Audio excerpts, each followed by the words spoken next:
Aula de hoje que Esther, ela foi trazida para esse contexto por um propósito, né?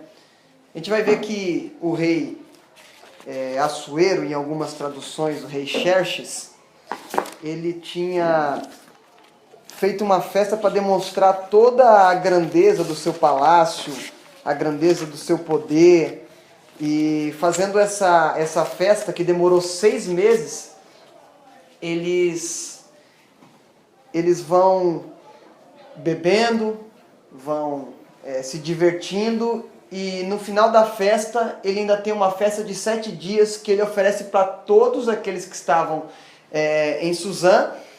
E oferecendo essa festa, ele oferece tanto para ricos quanto para pobres, para todo o povo. E no final dessa festa ele já estava, no popular, cheio de vinho, tinha bebido todas, e aí ele queria trazer a rainha Vasti para mostrar para todo mundo como ela era bonita. E as escrituras faz questão de dizer que ela era muito bonita. E ele quer trazer para mostrar para todo mundo. Pediu para que elas vestissem com as vestes reais e viessem com a coroa para mostrar para todo mundo que ela era bela e ele queria desfilar com ela na frente de todo mundo. Só que ela era uma mulher de personalidade. Ela falou que não queria fazer isso. Que não ia fazer isso, se opôs à ordem do rei. E o rei vai chegar em todo mundo e fala assim, então, o que a gente vai fazer agora, hein? Qual que é a medida? Aí se levanta um dos homens que estavam na festa e fala com ele assim, olha, se o senhor não tomar nenhuma atitude, todas as mulheres vão se ver no direito de desrespeitar os seus esposos. Quando qualquer solicitação for feita pelos homens, ela vai desrespeitar e vai cair isso na boca de todos e vai se tornar um senso comum. Todas as mulheres vão desrespeitar os seus esposos, tanto os ricos quanto os pobres, em qualquer posição. Porque se o senhor não tomar nenhuma atitude, o senhor vai ficar mal falado, né? E quando você vai falar com gente poderosa, que ela vai ficar mal falada, quando você vai falar com gente poderosa que ela vai perder o status ou vai ser desrespeitada, ela já logo cresce e fala, então vou tomar medida. E ele destitui essa mulher do posto. E faz um consenso lá entre os magistrados que estavam do lado dele e começam a procurar as mulheres que tinham uma beleza tal que fosse superior à beleza de Vasti. Porque o intuito de Xerxes ou Assuero era mostrar que ele tinha uma mulher bonita. Então a outra tinha que ser mais bonita ainda do que essa. Porque além de demonstrar o poder que ele tinha, ele queria macetar Vasti também e falar assim, olha, te troquei por uma melhor. Aí nesse contexto eles vão atrás de mulheres e nesse contexto aparece Esther. Esther que era judia, estava como escrava, vamos dizer assim, subjugada pelo Império Medo-Persa, aparece nesse contexto e ela chama a atenção do chefe dos eunucos. E ela tinha um bom relacionamento, ela falava bem, então ela se relacionava e fez com que todos que ela conversava, a palavra faz questão de dizer que todos com que ela conversava gostavam do jeito dela. E também ela era uma moça muito bonita. Mardoqueu pede para ela que, em algumas traduções vai estar que Mardoqueu é tio, em outras traduções vai estar que é primo, e isso é um detalhe que a gente só vai descobrir na eternidade, porque... Na minha diz que ele, na verdade, criou ela quando os pais morreram. Criou quando os pais morreram, mas apresenta como primo. Em outras traduções apresenta como tio, mas em nenhuma tradução assim a gente vai conseguir algo específico dizendo, olha, é realmente tio ou é realmente primo. Mas que ele criou ela desde a infância, isso é fato. Ela se apresenta e ele pede para ela assim, olha, não fala que você é judia. Oculta esse fato. Não precisa de mentir, mas não precisa revelar. Porque tem a diferença de mentir e tem a diferença de ocultar. Nem todo mundo precisa saber todos os detalhes da sua vida. Nem todo mundo precisa saber quanto é que você recebe por mês. Então, ocultar alguns detalhes é bom. Porque nem todo mundo que está do nosso lado tem o mesmo propósito. Nem todo mundo que está do nosso lado vai gostar de quem você é, ou do que você faz, ou de onde você vem. Ele faz esse tratado com ela, e o interessante é que em tudo que Mardoqueu pede, ela obedece. Tudo que Mardoqueu direcionava para ela, ela fazia. E foi chegando o momento, as mulheres passaram por todos os rituais de embelezamento, banhos com perfumes, com especiaria. Durou 1 ano esse tratamento de beleza. E cada uma se apresentava perante o rei com alguma coisa, levava para o rei alguma coisa que ela queria mostrar para ele.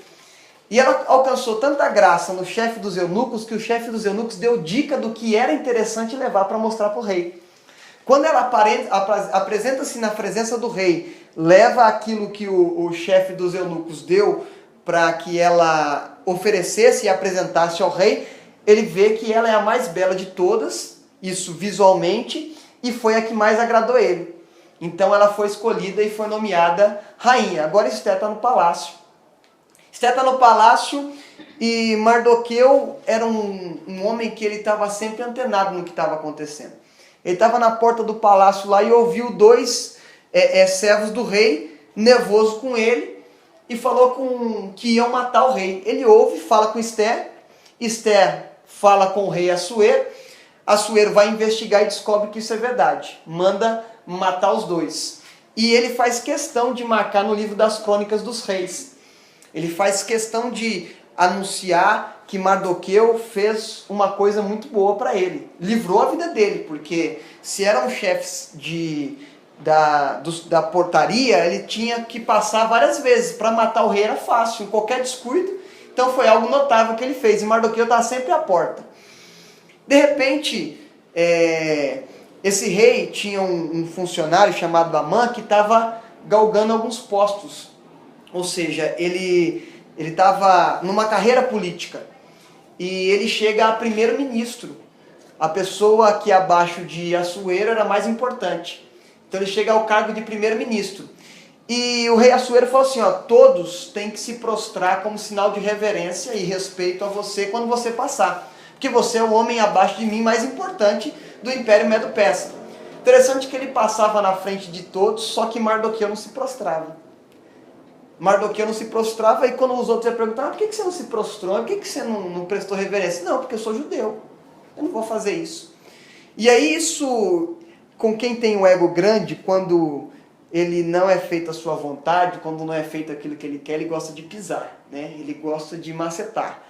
E ele ficou tão irado que ele falou, não, acabar só com Mardoqueu para mim não é suficiente, eu vou acabar com ele e com o povo dele.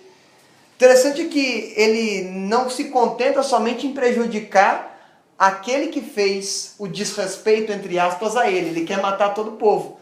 Porque o inimigo, ele não vai atuar somente contra você. Ele quer acabar com você e com a sua família. Ele quer acabar com você e com a sua descendência. Ele quer acabar com você até com a sua próxima geração. Para que você não tenha filhos, para que você não gere. Ele vai sempre trabalhar nesse intuito. Ele não vai se contentar só com você, mas aqueles que são influenciados por você. Por quê? Você vai desmatar uma floresta, você não vai começar pela árvore pequena, você acaba com a árvore maior e com ela você derruba várias outras, porque o objetivo não é só uma árvore, são várias árvores, é atingir o maior número possível de pessoas. E ele começa a criar essa rincha com Mardoqueu. Então ele chega até o rei e convence o rei de que ele tinha que fazer um edital e tinha que selar e que ele ia dar um dinheiro para o rei, ia colocar nos cofres do rei um dinheiro para que exterminassem com o povo judeu. O rei, como tinha ele em autoestima, tinha ele como um cara de referência, foi lá, pegou o anel que selava e que dava a legalidade para um edital ser chancelado, foi lá, colocou o anel e validou, olha, vai ter um dia em que os judeus vão ser mortos. Vai ter um dia em que os povos das províncias que estão sendo subjugados pelo Império Medo-Persa vai acabar com o povo de Israel, com o povo judeu. Ficou isso em documento. E a gente vê também, que a gente vai ver um pouquinho quando chegar na história de Daniel, que sempre que um rei Medo-Persa sela com anel, isso se torna irrevogável, não tem como voltar atrás. Ele fez tudo bem organizado. Amã ele queria porque queria acabar com Mardoqueu e com todos os outros. O interessante é que sai carta para todas as províncias. E quando sai carta para todas as províncias, chega na mão de Mardoqueu. Mardoqueu vê que tem um edito contra o povo de Deus. Mardoqueu ele chora rasga suas vestes, se veste com pano de saco, que toda vez que a pessoa se veste com pano de saco e joga cinza sobre a cabeça, é um sinal de humilhação. Ou seja, ele se sentiu humilhado com aquela situação, não se conformou com aquilo. A gente viu que Neemias também fez a mesma coisa. Ele não se conforma com isso, ele não deixa isso barato, ele chora porque ele não se conforma com a situação, porque não tem como a gente ver o povo de Deus passando por algum tipo de dificuldade, a gente ficar de braço cruzado. Então ele chora, mas toma atitude. Porque tem muitas pessoas que vão ficar lá postando foto de Mariana, falando assim, oremos por Mariana. Né? Outros vão colocar da França, porque dá status. Né? A foto do perfil com a corzinha azul, branco e vermelho é muito mais bonito do que o triângulo mineiro. Né? Dá mais status. Mas isso é só para mostrar para os outros que eu estou me importando. Mas na verdade eu não estou me importando, eu só quero parecer legal. Tem pessoas que são assim, estão no evangelho, estão vivendo nas suas denominações e tô lá pseudamente fazendo bem. Politicamente correto. Olha, eu tô orando, eu tô prestando a minha adoração, mas eu não me importo com os outros, eu tô importando comigo. Se a irmã preta não tá legal, o problema dela. Ela que ore mais, porque isso é falta de intimidade com Deus. Eu não vou me meter nisso. Eu vou fazer a minha parte, eu tô adorando, sou salvo. Tá bom, sou salvo. Só que Mardoqueu ele não se contenta com isso. Ele coloca-se diante da situação com uma atitude. Ele vai até Esther. Ele fala, olha, a pessoa que está num patamar elevado que eu posso procurar é aquela que eu criei desde cedo e que é alguém que está num lugar que pode interferir e mudar essa sentença. Aí ele chega até no palácio e Esther fica sabendo que ele estava no palácio, só que ele não podia entrar. Porque quem estava com veste de pano de saco não podia entrar no palácio. Ela manda um dos seus servos levar roupas para ele se recusa. Ele fala, não vou colocar roupa porque eu não tenho que comemorar, eu não tenho que entrar no palácio. Quem está no palácio é você. E manda uma cópia da carta para Esther ter ciência do que estava acontecendo. Aí, quando manda a cópia para Esther volta para ele com uma notícia. Então, sabe o que é? Eu não posso aparecer na frente do rei. Porque se eu aparecer na frente do rei e ele não estender o cetro, eu posso ser morta. Como quem diz, Esther já estava num lugar bom. Eu já estou no palácio, já estou de boa, já estou tranquilo, porque tem pessoas que são assim. Até adquirirem aquilo que Deus propiciou que adquira, eu estou servindo, eu estou adorando, eu estou buscando, e depois que eu recebi, já estou no patamar que eu quero, eu vou cruzar meu braço, agora eu vou curtir. Porque eu paguei tanto preço para receber isso, por que eu vou agora? Tem que usufruir, tem que curtir. E eu cruzo meu braço. A resposta de Esther é uma resposta de quem está começando a ficar acomodado. Ela viu a carta, ouviu, mas falou assim, então, eu não posso fazer nada. Tipo assim, eu não vou lá entrar na presença do rei, porque se ele não estender o cetro, eu morro. Eu não vou colocar minha cabeça a prêmio. Aí Mardoqueu responde para ela. Interessante é que Mardoqueu, ele não tá preocupado com o bem-estar dele. Ele não está preocupado com a comida dele. Ele está preocupado com o bem-estar de todo mundo. De todo o povo de Deus. Ele não está somente pensando em aliviar a sua barra. Ele estava pensando em todo o povo. Ele se colocou como um homem de destino. Ele falou, não, tem que mudar o destino dessa nação aqui, porque senão a gente vai morrer. Ele entra e fala assim, você está achando que você vai ser poupada? Porque você está no palácio? Se você não fizer nada, Deus levanta outra pessoa para fazer. E você pode morrer, porque você foi omisso.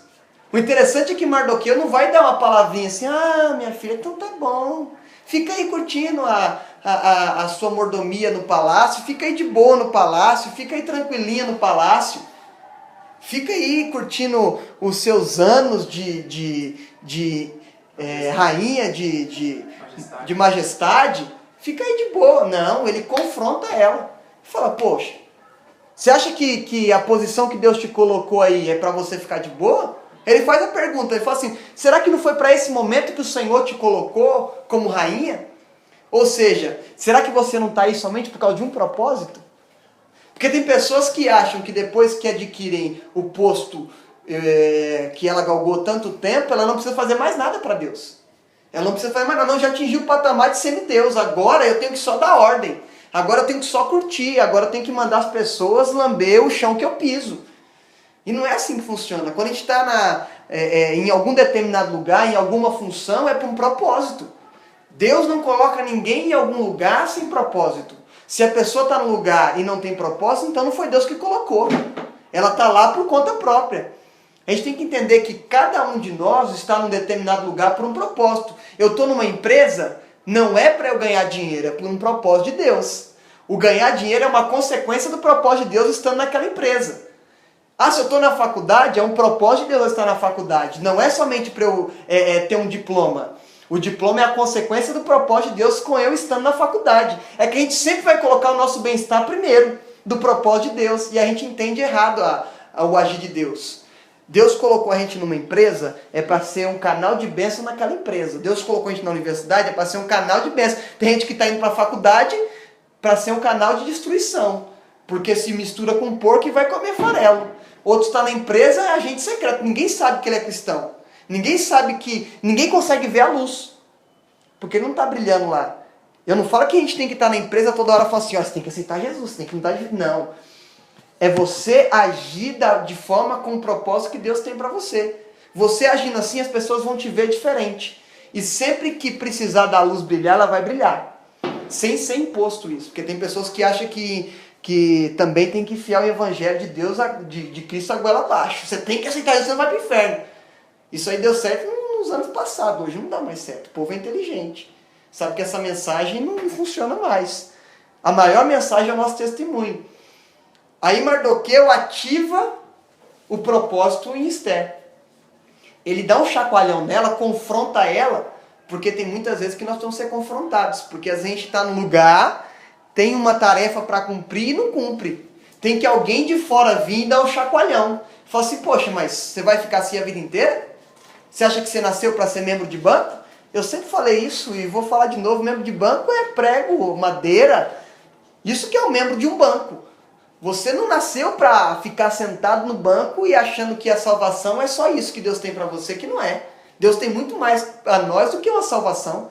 A salvação não é o fim das coisas, é o começo de todas as coisas. Você é salvo para servir no reino de Deus. As pessoas estão se acomodando nos lugares que estão. Ah, mas eu já fiz muito. Ah, eu já preguei em tantos congressos. Ah, eu já tô... Não, isso é pouco. Pelo muito que ele fez na cruz do Calvário. Aí o que Mardoqueu faz? Ativa. Uma palavra ele ativa. Será que... Ele faz uma pergunta confrontadora. Será que não foi para esse propósito, para esse momento que Deus te colocou? E eu faço essa pergunta para nós. Será que nós estamos nos reunindo aqui em vão? Será que não tem um propósito? Será, ironicamente falando, será que não tem um propósito da gente estar entendendo algumas coisas de uma forma diferente do que nós aprendemos a vida inteira? No momento de crise que nós estamos vivendo, no país, na religião, na igreja, na instituição, em todos os momentos, em todos os lugares que você vai virar tem crise. Tem uma crise sacerdotal, que tem um sacerdote Eli reinando, né, como cabeças de grandes denominações, que os seus filhos que estão abaixo estão fazendo pior do que ele. Será que nós não fomos levantados para esse momento? De sermos uma resposta para Deus, para uma geração corrompida? Será que Deus não está abrindo nosso entendimento nesse momento para que nós demos uma resposta e sejamos um testemunho e uma pessoa que as pessoas vão olhar, vão chegar até nós e falar assim, Oséias, você está no palácio por esse motivo. Você está nesse momento por esse motivo. Você está aprendendo isso por um motivo. Tem um motivo, tem um propósito. E o propósito de Deus para a gente é sempre dar uma resposta para aquilo que Ele tem determinado para nós.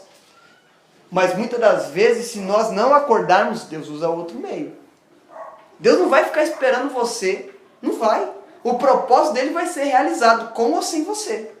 Com ou sem a sua intervenção, a sua ajuda para que isso aconteça. Porque Deus usa pessoas para chegar no propósito dele. Mas ele usa pessoas que entendam o propósito. Se não entendeu, vai passar a vida inteira fazendo a mesma coisa e não vai dar fruto nenhum. Vai ser que nem aquela figueira que Jesus secou. Que ele chega debaixo da figueira, não tem o fruto, e fala, então não presta para nada. Secou a figueira. Então Mardoqueu chega e fala, olha, você tem que se posicionar. Porque se você não se posicionar, Deus vai usar outra pessoa, vai nos dar o livramento, e você vai ficar só colhendo os frutos de coisas humanas. Aí ela tem um estalo, chega para Mardoqueu e fala, então faz o seguinte, manda todo o povo jejuar durante 3 dias, sem comer, sem beber, eu e aqui as minhas funcionárias vão fazer a mesma coisa. E esse propósito foi concretizado, ficaram 3 dias jejuando. E quando ela chega ao final dos 3 dias, ela vai na presença do rei. E era o costume, se eu vou na presença do rei sem ser anunciado, e ele não estender o cetro, eu morro na mesma hora. Ele manda me matar.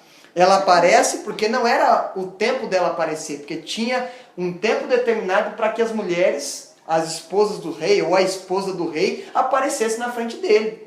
E se não fosse um tempo determinado e ele não estendesse o cetro, era a morte na certa. Ela arriscou agora a sua vida. Porque quando a gente tem um propósito, a gente não importa com a nossa vida mais. Porque não tenho em nada minha vida por preciosa por mim mesmo, a não ser que anuncie o Evangelho de Cristo e esse ressuscitado. A gente passa a ter o propósito maior do que a nossa vida. Então, quando ela foi ativada por Mardoqueu, ela falou assim, poxa, eu não tenho mais que preocupar com a minha vida não. Minha vida está na mão de Deus, por mais que no livro não fale, mas isso vai denotar isso na história. Ela falou, não importa mais nada. Se eu cheguei nesse lugar foi porque Deus prometeu, foi porque Deus propiciou, foi porque Deus criou os meios, as situações, colocou pessoas certas no momento certo para me ajudar. Então eu devo uma resposta para Deus. Ela colocou a vida dela em xeque ali, em risco. Foi na presença do rei e o rei estendeu o cetro. O interessante é que o rei ofereceu até metade do reino para ela. Eu estou na presença do rei, o rei me oferece até metade do reino. Oxi, pedido bom.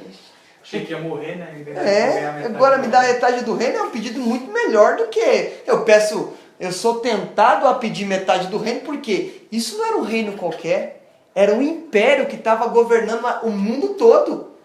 Era muita grana envolvida no negócio. Que era muito dinheiro, metade do reino. Olha, se você pedir até metade do reino, eu te dou. Ela fala, não, eu quero fazer um pedido. Eu quero fazer um jantar. Para o senhor e para Mardoqueu não, e para Amã. Para o senhor e para Amã, eu quero fazer um jantar. E no jantar eu falo qual que é meu pedido. Aí ele chamou Amã, e ele gostou, porque ele já mandou chamar Amã rapidinho. Porque a resposta dele já era ok. Mas ele falou, não, chama Amã aqui para a gente dar uma resposta para Esther. Ela faz um jantar, aparece os dois, e aí ela fala pro rei, o rei fala, pode pedir até metade do reino que eu te dou. Ela falou, não, eu quero que você apareça de novo amanhã no jantar, que aí sim eu vou pedir. Ainda gasta um tempinho ainda, vai gastando tempo. Aí Amã sai todo engrandecido desse jantar, porque ele vai contar vantagem. Porque quem tem um ego grande gosta de contar vantagem.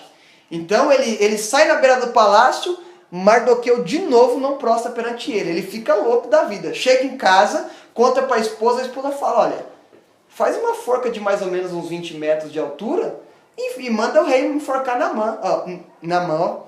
Naamã já está lá em Reis, eu estou trazendo ele de volta. Manda o rei enforcar Mardoqueu. Aí ele fala, vou fazer isso mesmo. E agora conta a vantagem, olha, a rainha Esther marcou um jantar e só eu e o rei fomos convidados. Contou vantagem para todo mundo, soprou para os 4 cantos da terra. E ainda se vangloriou de tanta riqueza que ele tinha adquirido como primeiro-ministro. Porque ele falou, eu tenho muitos filhos e tenho muito dinheiro. Eu consigo sustentar todo mundo. Se vangloriou disso.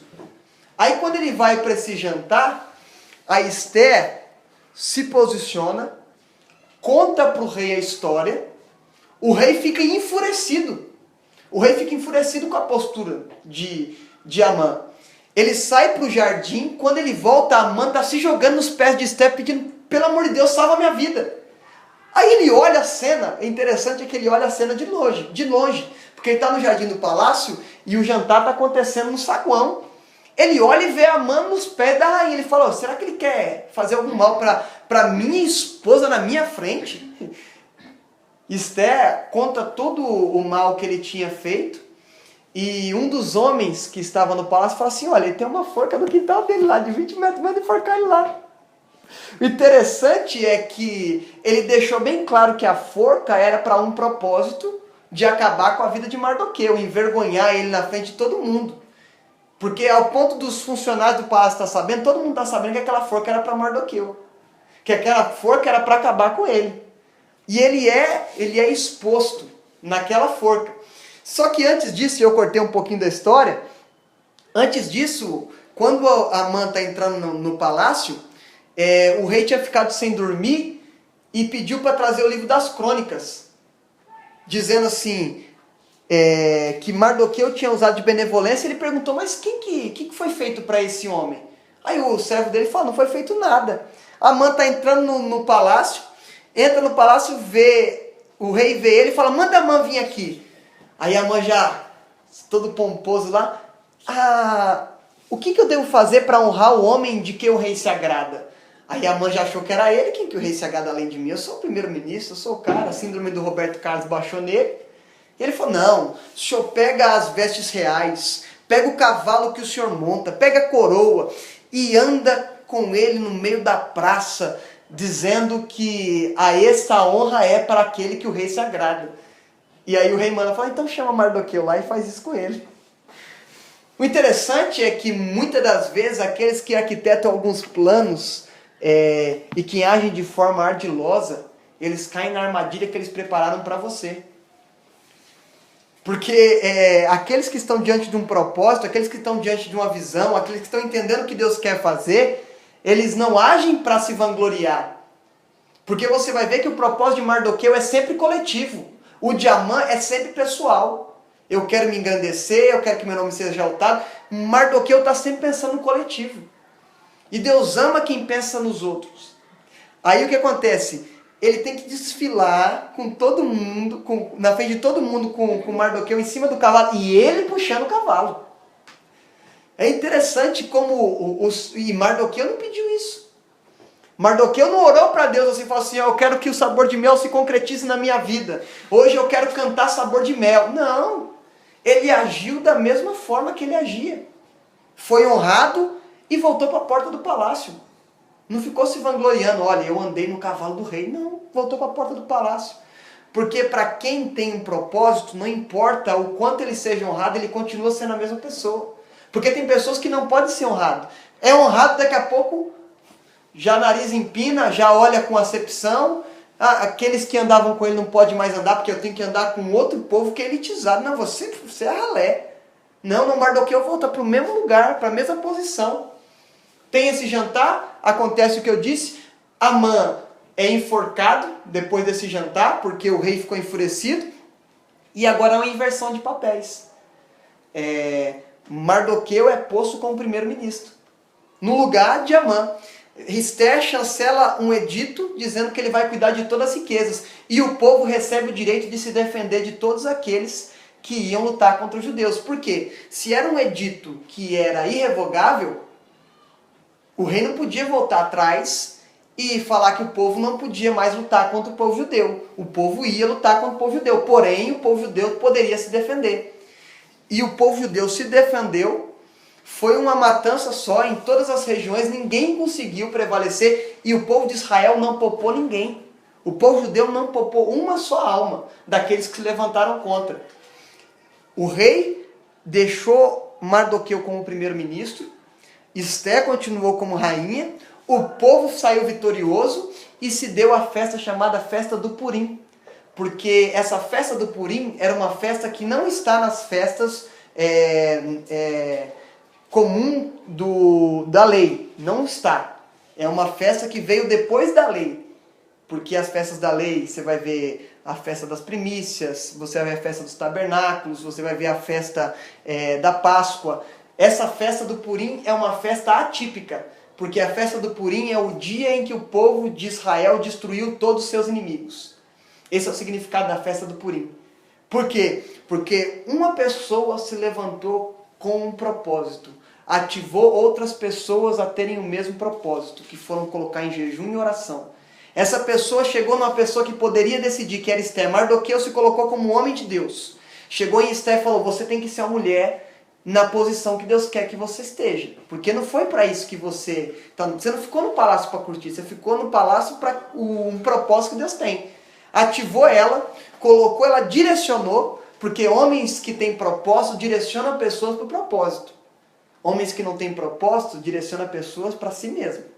Eu direciono, olheis para mim, olha, eu sou o cara, olha, eu faço isso, eu faço... Não, Mardoqueu direcionou para o propósito que era libertar o povo. que dá embasamento para a gente entender que quando eu penso coletivo, o nome do Senhor é engrandecido e, consequentemente, o meu também. Mas não tem que ser esse o pensamento, porque Mardoqueu foi engrandecido. Esther era rainha, Assuero era rei e ele era o primeiro-ministro. Foi engrandecido, mas ele só foi engrandecido porque ele estava vivendo no propósito. Porque se não estivesse no propósito, acontecia igual aconteceu com Amã. Tem diferença de quem é exaltado por Deus e quem que se exalta por si mesmo. Porque aquele que se exalta será humilhado, mas aquele que é humilhado é exaltado. Essa máxima acontece e o nome do Senhor não é citado, Deus não é citado, mas em tudo ele é glorificado. Porque em todas essas coisas aqui que aconteceu, o Senhor mostrou que ele era na vida de Mardoqueu. Por causa de um homem, a sentença de toda a nação foi mudada. O povo judeu dependia daquela resposta, porque o povo judeu não ia poder se defender. O povo judeu ia ser aniquilado e não poderia se defender. Segundo o edital que tinha sido feito, ele tinha que ficar e morrer. Era o que acontecia, ia ser aniquilado sem poder se defender com aquilo que estava vindo. Quando ele se posiciona, além do povo se defender, ele também se torna o primeiro-ministro. E ele ajudou o povo em tudo. Como primeiro-ministro de Assuero, ele protegeu, ele guardou, a gente vai ver na conclusão do livro, ele protegeu, guardou o povo de todos os males que aconteciam. Mesmo que tentassem de alguma forma, ele era um homem poderoso e que poupava o povo. Por quê? Deus coloca homens numa determinada posição para estabelecerem o seu propósito. Quando você sai fora disso, o Senhor te tira. Deus não te colocou no lugar que você está, na empresa que você trabalha, na faculdade que você estuda, em vão. Você tem que exercer o propósito de Deus lá. Porque senão você vai dar desculpa e não vai dar testemunho. Porque Esther já estava com desculpa pronta. Já estava com o discurso formado, dizendo assim, eu não vou lá não, porque senão eu vou morrer. Aí Mardoqueu dá uma chapuletada nela, confronta, porque quem confronta quer ver o seu bem, não quer ver o seu mal. Ele confronta ela e ela muda, e ela é ativada. Ativa e serve com propósito. É isso que Deus quer de nós. Deus quer homens e mulheres que tenham a postura diante do propósito dele. Não é ver a situação e falar assim, isso aí vai ficar cada vez pior, porque o mundo já está concretizando tudo que os profetas disseram, que pais contra filhos, nações contra nações, reinos contra reinos, vai ficar cada vez pior, mas se você não posicionar, você vai ser mais um. E Deus não vai se agradar de você, porque naquele dia, o Senhor vai ver você e vai perguntar, por que eu tive fome e você não me deu de comer? Por que eu tive frio e você não me vestiu? Por que eu tive sede e você não saciou a minha sede? Por que você teve condições de abençoar vidas e você não abençoou? Porque no momento que era para você falar, você ficou com a boca fechada. E no momento que não era para falar, você abriu a boca. Porque é assim, tem gente que não abre a boca quando precisa e quando precisa, fala. Porque a gente tem que saber a hora de falar, a hora de não falar, qual que é o propósito. Porque tem momentos que a melhor resposta que você dá é a boca calada. Uma briga é interessante, porque é muito melhor você calar a boca e deixar a pessoa que está enfurecida falar, você não responde nada, ela vai ficar com muito mais raiva do que se você tivesse dito alguma palavra. E a palavra branda, ela aparta o furor. Se você colocar a palavra certa na hora certa, ela vai servir. Se você colocar a palavra errada na hora errada, ela vai aumentar a ira de quem está falando. Então nós temos que saber qual que é o propósito, aonde eu estou, por que eu estou nesse lugar? Por que a gente está aqui hoje? Por que a gente saiu? Segunda-feira é o pior dia da semana. Segunda-feira é aquele dia que você fala, poxa vida, podia ter mais um dia de folga no final de semana. A semana podia começar na terça e terminar na quinta. Que ainda a gente ganhava uma sexta-feira aí para descansar mais. Por que eu estou aqui? Qual que é o propósito? Por que Deus está me falando essas coisas? Por que a gente está falando tanto de reino? Por que a gente está falando de propósito? Qual que é essa finalidade? Por que Deus está me inquietando em relação a isso? Por que a palavra é tão repetitiva? Propósito, reino, sensibilidade. Por que é tão repetitiva? Porque a gente tem que guardar. E porque a gente tem que tomar atitude. Se a gente não for confrontado, muitas das vezes a gente fica na comodidade de um palácio. Vivendo as regalias, mas não vive o reino. Está no palácio, mas não vive o reino. Reina sem o reino. Isso não é o que Deus determinou para nós. Nós é para reinarmos com Ele. O rei é Ele. Eu sou co-participante do seu reino, eu não sou o rei. E eu também não sou o noivo, eu sou só amigo do noivo. E ou amigo do noivo ou esposa. Eu não posso tomar o papel de noivo. Nós temos que saber o propósito, temos que saber onde nós estamos e para onde vamos e o que nós temos que fazer em cada determinado momento. Eu recebi uma palavra na quinta-feira passada que o Senhor ia mostrar e fazer com que eu soubesse discernir os tempos. E eu fiquei com aquele negócio na cabeça, o que é isso? O que é discernir os tempos? É entender cada tempo na minha vida. Porque a palavra fala em Eclesiastes 3 que para todo propósito debaixo do céu tem o seu tempo determinado. Se eu tenho que saber, se eu sei qual é o propósito, eu também tenho que entender o tempo desse propósito. Não querer que esse propósito aconteça antes do tempo. Senão eu não estou maduro para viver, ou então eu deixar que passe do tempo, eu não tenho tempo suficiente para desfrutar. Eu já estou velho, já estou acabado e perdi minhas energias. Então nós temos que entender tudo isso. Porque não foi à toa que nós estamos aqui. Não foi à toa que nós somos chamados. Não é à toa que Deus está abrindo nosso entendimento para algumas coisas que em alguns lugares nós não ouviríamos. Isso é privilégio que Deus está nos dando. E quando eu falo nos dando, não estou me isentando disso. Eu estou me colocando nisso, porque a palavra primeiro passa por mim. A palavra primeiro mata aqui dentro, moe aqui dentro para depois sair. Porque tem muitos pregando que não vivem, não. Tudo que eu falo eu quero viver. Eu estava em Extrema um determinado dia, fui ministrar e sentei com um pastor da igreja lá de Minas. A gente começou a conversar e de repente, coisas que a gente conversou eu falei no púlpito. E a gente depois do culto, estava eu, o Júnior, a Manpreta, a Roberta e a Carla, e ele falou. O interessante é que você falou coisas que nós conversamos, porque você prega o que você vive, e eu vivo o que eu prego. Ele falou assim, tem irmãos aqui que estão conversando comigo, se aconselhando, e eu dou uma palavra para ele entende a palavra, replica para mim, e eu vou lá no púlpito e prego. Ele falou, mas pastor, o que o senhor falou? Porque eu vivo o que eu prego. Então nós estamos recebendo esse entendimento para nós vivemos, não é para reter. Não é para guardar numa caixinha e falar assim, aquele ali não pode receber esse daqui porque ele não está no mesmo nível que eu. Não, nós somos todos iguais perante Deus. O Senhor, a mesa de Deus é niveladora de valores. Mefibosete sentou na mesma mesa que Davi. E a Mefibosete era aleijado e Davi tinha um tremendo bloqueio com o aleijado. Deus coloca todos no mesmo patamar e todos são merecedores do entendimento que nós estamos recebendo aqui.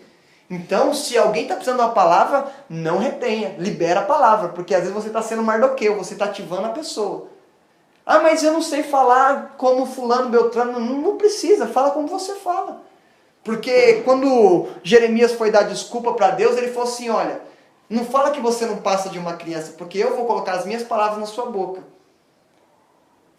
Então não tem que dar desculpa, mas eu sou duro de língua, então tá, então seu irmão vai junto com você, vai falar junto com você. Arão vai ser o seu intérprete, Moisés, já que você está dando desculpa aqui, é duro de língua. Deus, ele sempre vai ter a pessoa certa para o momento certo. Só que essa pessoa tem que entender para que ela está ali e qual que é o propósito. Quando falo, quando não falo. Quando eu aplico a palavra, quando eu não aplico a palavra. Porque tem gente espiritualizando que não precisa espiritualizar e desespiritualizando que precisa ser espiritualizado. A gente tem que entender cada coisa. Então esse momento nas nossas vidas é que Deus nos separou para um propósito, nos separou para que Ele use as nossas vidas para livrar o povo dele. Porque a gente está vendo cada dia, a gente não precisa, se a gente for abrir aqui para cada um falar um pouquinho o que está vivendo, a gente vai ver que a igreja está machucada. Que a igreja está precisando de remédio. Mas a gente vai vir aqui, vai abrir um fórum de debate e vão vir vários diagnósticos. Precisa de mudar isso, precisa de mudar aquilo.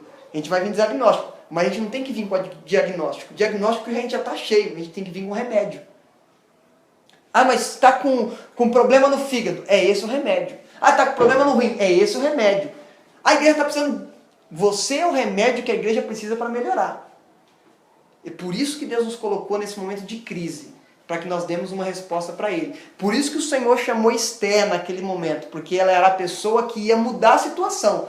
Mas ela só mudou a situação porque tinha um homem de destino no meio. Tem pessoas que Deus vai usar para um propósito, mas vai ser ativada por alguém de destino. Mardoqueu era um homem de destino, que destinou Esther para que ela fosse ser a remidora da situação ali, aquela que ia mudar a situação. Ele ativou ela e ela se tornou uma mulher de propósito. Tem vezes que nós vamos ser ativados sozinho por Deus e tem vezes que alguém vai ter que nos ativar. Mas nos dois casos nós temos que fazer o propósito.